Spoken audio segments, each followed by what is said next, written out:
Hello everyone, my name is Sarafi and I'm happy to meet you all. And today I want to talk about Burn. Burn is a deck type that I am very familiar with. I've played Burn in a lot of games. I played Red Goblin Burn and Red Deck Wins in Magic the Gathering. I played Trickstars, I've played Dark Room of Nightmare, and I've played Time Lords and the original Fire structure deck back in GX, as well as Wind Witch and a few other burn decks in Yu-Gi-Oh! And I've played all sorts of burn decks in Legends of Runeterra, from the typical Swain, just like burn with Noxus. I've played like a LeBlanc Draven aggro burn type of deck. I've played Shadow Isles, Phantom Prankster stuff. So I've seen a lot of different iterations of burn across multiple different types of games and across multiple different formats. And I feel like there are some problems with the way that people try and implement burn in card games, and it hasn't been fixed up until now. I recently, I had just kind of given up on burn being a thing, and then I saw something from a card game that I thought was really good, and so I decided to try and make a comprehensive discussion about what I think the problems are with burn and why they keep coming up and what they mean and how they come out, and then how you fix them. And so I hope you guys stick with me through this. First up, why do card games need burn at all? Well, burn, like most other types of decks, fulfills an important power fantasy. It's easy to say that dragons should be in a game, right? Because dragons are like mythical creatures, and you obviously want to like summon a dragon, ride a dragon, order a dragon to attack your opponent. But the dragon breathes fire, doesn't it? So in most cases, a dragon will breathe fire. D&D nerds, don't come at me. So fire itself is a very thematic idea when you think about Magic. Not the card game, but like the actual type of Magic. Creating light is very obvious. Levitation, a lot of people think of flight or they think of mind control, but pyromancy is another very, very common theme in Magic and depictions of Magic. People who are able to start fires without, by thinking about it. People who are able to act. One of the main justifications, typically in a setting where there is restrictions on magic, is that a youth, someone who has inherent power but doesn't know how to control it, accidentally burns a building down, or maybe they accidentally start a fire that kills someone. Fire is a very powerful image, and so it's important to have fire present in your game, and you will see fire in all sorts of games. Magic has red as a color because there are aggressive decks that are typically associated with burn. Yu-Gi-Oh! Has fire as an attribute because there's an entire class of creatures. So you got elementals, you got mages, you got dragons, you have beings of pure flame, which are elementals or whatever. They're all just fire, So it's hard to say that fire would not have a place in any given deck. And importantly, card games attract players who like to break the rules of games. So there are contrarians there, for lack of a better word. There are people who are the pedantic, actually typed, and those people like to play games just to break them. They like to ignore the typical conventional ways of playing and play differently to disrupt and to annoy. Hello, Bob. Thank you for coming to my video. So, when we understand that burn is important for card games, well, we want to implement it. So, what are the limitations of burn? One of the biggest problems with burn is that burn cards can't be too powerful. If you have a card that, for example, let's say does 2,000 damage to your opponent's life points in Yu-Gi-Oh, that's a fourth of their life total, and that would be not unreasonable on its own. But you can play 3 copies of it. And if you had another card that was printed in a later set that did something similar, then you would have problems, especially with games that don't have too much set rotation. Because if you make an individual burn card like solid, and then you print more cards as the game goes on, they start to pile up, they start to become more and more prevalent, and eventually you will have games where people just FTK. And that's a problem. So card games recognize this very early on. Cards like Lightning Bolt and Lightning Helix, they see a lot of play, and then people realize, okay, well, there has to be some sort of restriction. There has to be some sort of limitation. We can't make cards too good. Because if we make individual cards too good, the people just play red deck wins. They just put every good card that we printed, even if we only print one good card a set, after 20 sets, you have a full deck of just burn, and if every card is decent, then you're going to have a problem. So dedicated burn decks suffer for this. Because, if you want to build a dedicated burn deck, well, all of your individual burn cards are weak. This also means that combat-focused decks typically don't run burn because the individual cards are too weak to justify it. So since you can't have a card that does 2,000 damage, typically, then a deck that would potentially think, oh, maybe I want to run some burn to close out a game. Well, the individual cards that you have only do like 1,000, 500, 800, and you're just like, how often am I going to be in a situation where dealing 800 damage wins me the game? Now, I get it, there's the cowboy for game meme for a reason, but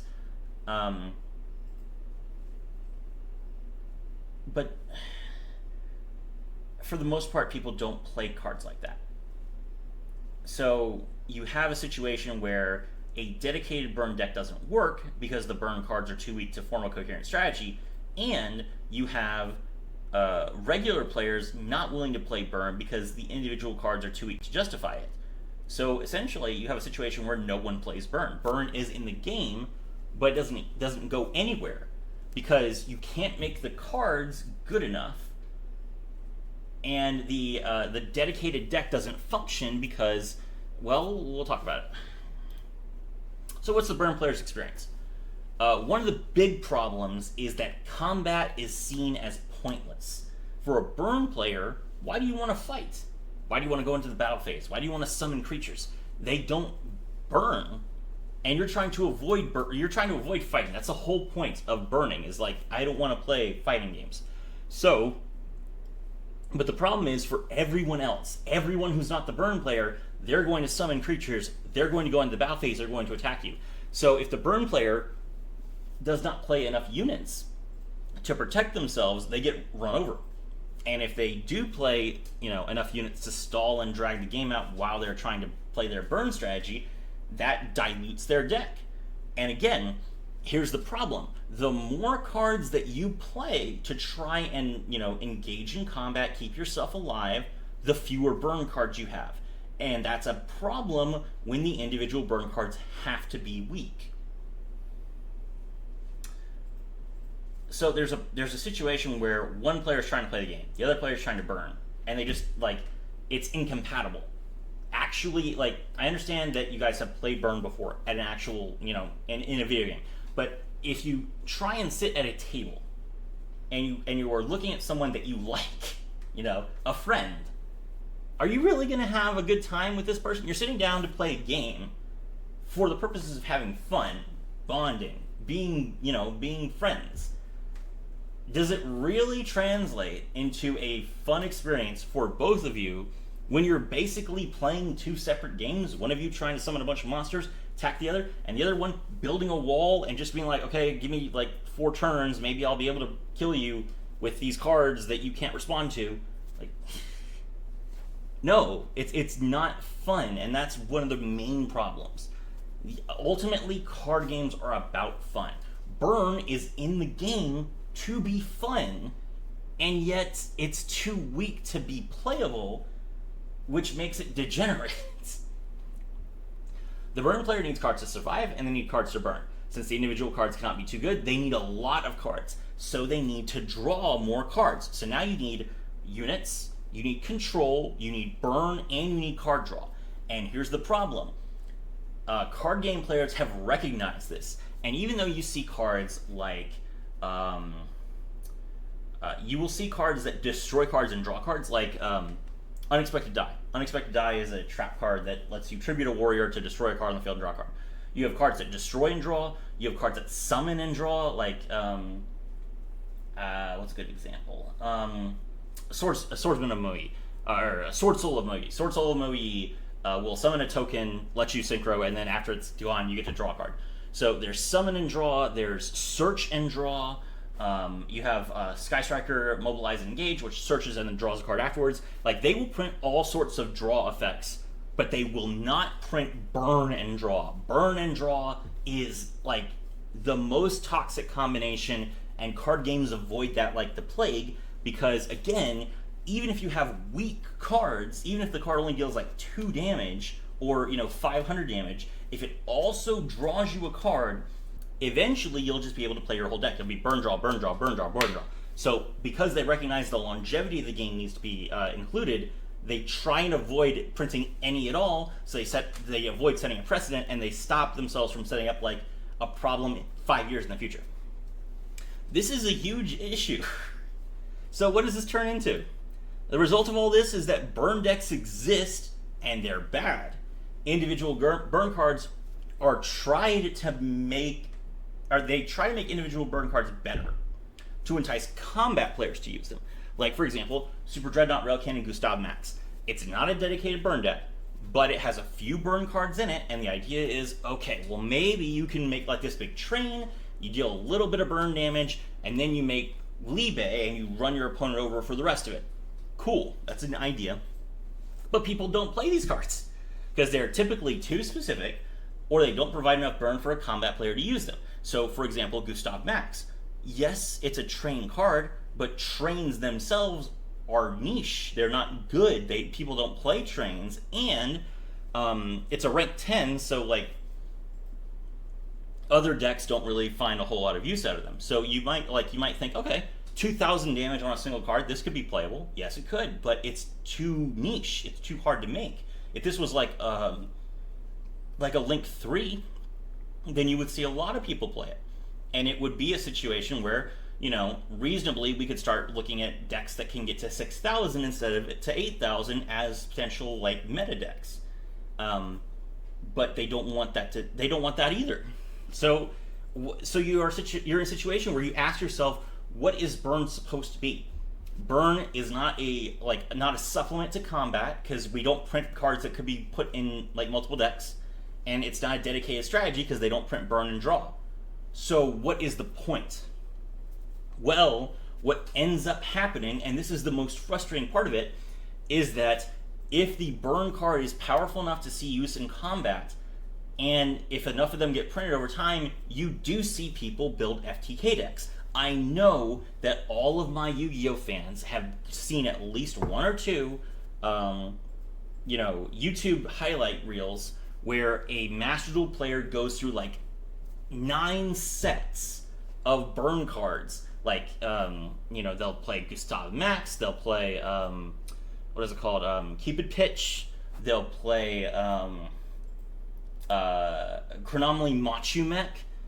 So this is a card that sees play solely in FTK decks. It's like the burn itself is not even good enough to make Chronomalies better, and Chronomaly players choose not to play it because they would rather play Chronomaly V Mana.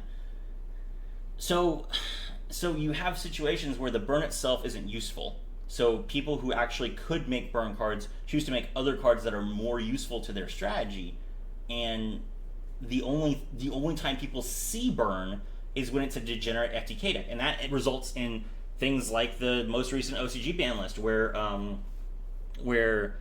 they banned Gimmick Puppet of Strings, which is a card that's been in the game for ages.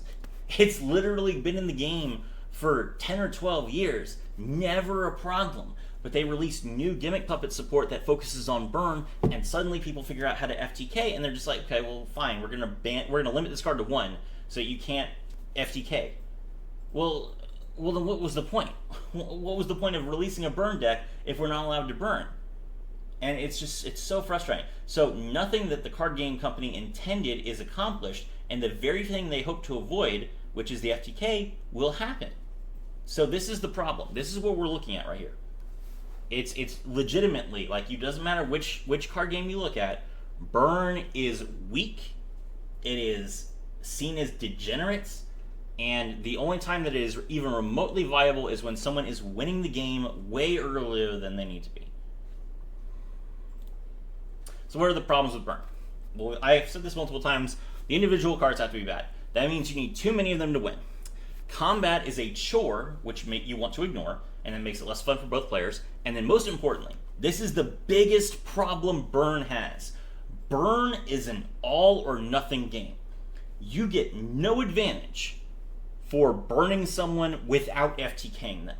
Okay? So there's no, like, wounded mechanic. This is the real issue.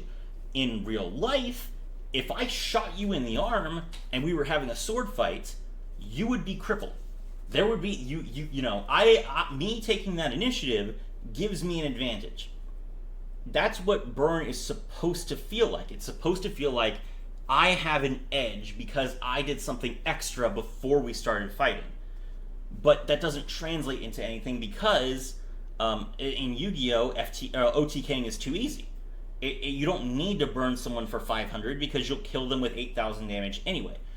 In Runeterra, control is very good. You don't need to worry about, like if you try and burn someone down, well, they have healing, they have draw. You get Elder Dragon way too early anyway. So you have a situation where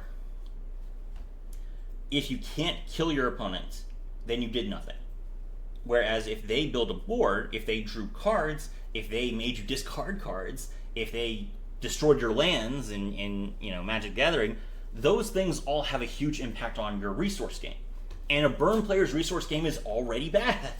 So you have an inherently worse resource game, and you get nothing for doing everything you're supposed to do. If I use every card in my hand as a burn player, and I get someone down from 20 to 5 on turn 1, that changes nothing. The player still has mana, they still have cards in their hand, they still have, cards they can play. They feel no pressure other than I might kill them in a few turns because my top card isn't going to deal 5 damage to them, and I don't have any other cards in my hand.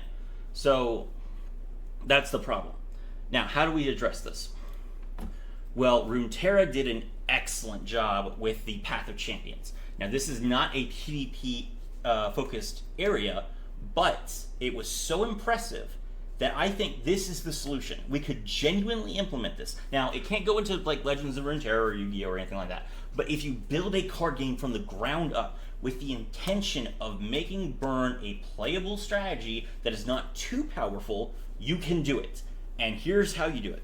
So, just like Duel Links, Legends of Runeterra has skills, and these skills are like just omnipresent rules that you get while you're playing your character.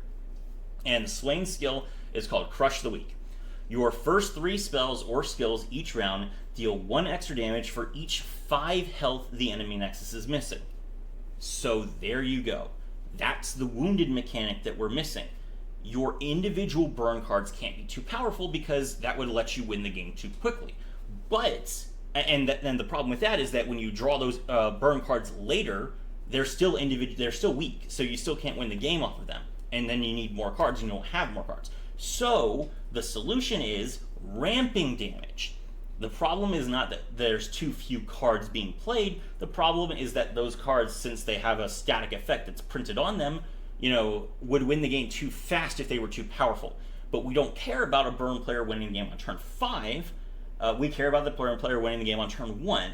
So as long as the cards they draw on turn 5 are more powerful than the cards they draw on turn 1, it's fine, and that gives you a reasonable path to victory.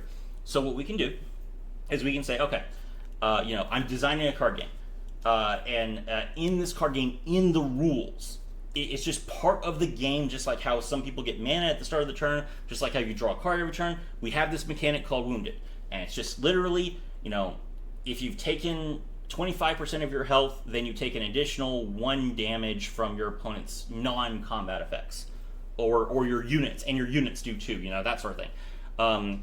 Maybe, and then you say, okay, well, now if you're at 50%, you take 2 extra damage from all card effects. If you're at 25%, you take 3 extra, that sort of thing. And that would allow a card that only dealt 2 damage on turn 1 to deal like 5 damage on turn 8, which could be the make or break point. If this is the only card I'm going to draw and it does 5 damage instead of 2, that's way more likely to actually end the game. So that's the benefit. And in addition to that, we have this problem with draw, and we have this problem with combat. Well, you add more interesting things here. So we have collateral damage. And collateral damage is when a unit dies, deal 1 to the enemy nexus. And again, this is just like a generic benefit. So this could be replicated by like a field spell in Yu-Gi-Oh!, an enchantment in Magic, or like a landmark in Runeterra. And I'm sure that Magic already has this, because their game is super old. But like a 2 red mana spell, field spell or landmark or enchantment, that just says whenever a unit dies, your opponent takes 1 damage. And maybe you have like a card that searches it, or maybe it's easy to start in your hand. Maybe you have like a 1-drop that adds it to your hands like that. You want it on the board early. But if you have someone like this, now combat becomes not only more interesting for the burn player, but it becomes more interesting for the opponent, because it's not your units that burn, it's all units. So one of the big problems with burn for the opponent is that burn inherently removes interaction.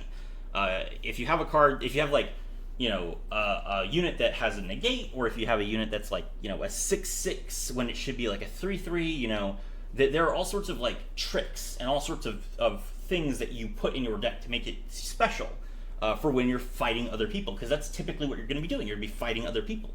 Well, if you're fighting a burn player who doesn't care about about your units or your stats, then it becomes less interesting to you. You're just like, okay, fine, do you have a way to stop me from killing you? Yes, no. If you don't, then I'm going to kill you. And there's no interaction. It's literally just, do they have Holy Day? Do they have Fog?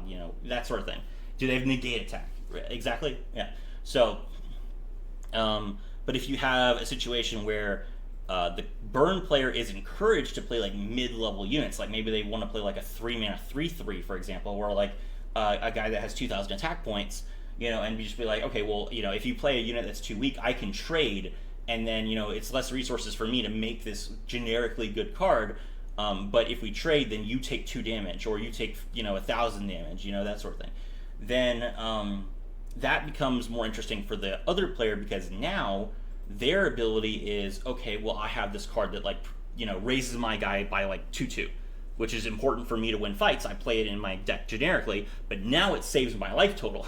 Now I can use this to kill your unit while keeping my guy alive, which not only is going to help me win the game, but it also keeps me from these important thresholds of 15 health. If I burn 3 mana to keep my guy alive, and that delays the 15 health by by a turn, okay, well, now the next card that he plays is not going to have that benefit. So if he has to use that card to kill my guy to get me to that threshold, that's one more card that doesn't have the benefit, so he's lost value. You see, so it becomes a numbers game for both players. Combat now is a part of the burn player strategy. It is interesting for the burn player to actually try and make trades that not only, like, it's different, right? The burn player does not want their units to survive because they get more benefit out of their units dying. But now they have a tricky situation. How do I make the most units die all at the same time? I want my units to die, I want my opponent's units to die. Normally, it's I want my unit to live and my opponent's unit to die. So you're still playing a completely different game than a generic combat deck, but it's a different game than the burn deck too. It's like a middle ground, which is more interesting for the other player, and it also, now it's a game of of being clever, right? and not putting something too powerful out because you don't necessarily want your guy to survive, and it might be more expensive for you to do something like that. But if you like make, and I don't expect burn players to play like tokens. We still have like color restrictions and things like that in most games. Like red does have goblin tokens and stuff in Magic, but it's not nearly as bad as black or white. So yeah, that's my thought process. And then the last thing is raiding party, which is very interesting that they did with Swain, which is this one would be like the hardest to replicate. You could do it though. It says, when you damage the enemy nexus, grant the top ally in your deck +1/+1. This is seamless. This is flawless in the actual like Runeterra experience. Because what you essentially do is if you trade if you have like 3 units on your side die and 3 units on your opponent's side die, you deal 6 damage to the opponent's nexus, which is important. You're burning them. You also increase the power of Crush the Weak, so now your next spells are going to deal more damage, and then you give the top card of your deck +6/+6. So now you have a bigger unit that you can play to help you survive, to help you play more aggressively if you want to. So it's all packaged so perfectly. Everything that's a problem with burn is addressed by this kit, and it all flows together. Everything feeds into everything else. The collateral damage triggers both the raiding party and the Crush the Weak, and the Crush the Weak makes the burn more useful. And because the burn cards are more useful, you can hold on to them. You don't have to burn every turn. You can save your burn and just play units. And when you're playing the units, you get benefit because now you're empowering your spells. So you're burning with combat, and you're getting bigger units while you're doing it. So you can keep doing it over and over again. The only thing that's missing here is the draw. That they did give draw to Swain, but that's not like a thing that we can talk about here. I still think that burn draw would be too risky to put in any sort of game, but you could potentially if you have this idea of burn from any unit dying, you could play a red-blue deck, and all your units that you use for combat just have when I'm summoned draw a card, and that would be that'd be fair because those units typically have poor stats anyway, but you don't care about them having poor stats because you want them to die to burn. So it would just feel different. It would be like you using a whole bunch of new cards and playing a new experience, and I think it would be really easy to implement in Magic the Gathering, but they'd have to change the rule set.